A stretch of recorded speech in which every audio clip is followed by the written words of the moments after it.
ভাই তোমার সাথে বেতা আরাম না আমার 500 টিয়া নাকবো তুমি ভাই তাই দিয়ে দিবা আমি একটা মাই বেজা মুঙ্গা তোমার সাথে এত বাজে বেতা আরাম না বুঝছো আহ আহ আহ আহ আহ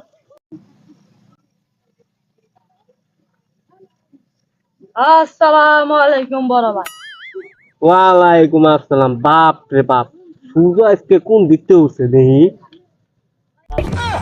কে তোমার শরীর কি আজকে আজকাল অন্য দিক না উড়া শুরু করতে নাকি না, সূর্য তো অন্য দিক থেকে ওঠা শুরু করে না, সূর্য যেই দিক দিয়ে প্রতিদিন উঠে ওই দিক দিয়ে উঠে।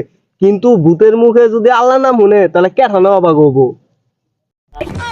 হ্যাঁ বুঝছি জি যেমন ওরে ওই আমি বাবা ভালো হয়েছে। এখন কি করবে রাইছস ক তাড়াতাড়ি, এত সময় নেই আমার তো রাত আইরে কথা শোনার। আমার 500 টিয়া নাকবো দাও কি কি কি কইলি? মা কি আর কথা কইছি না ভাই শুনো নাই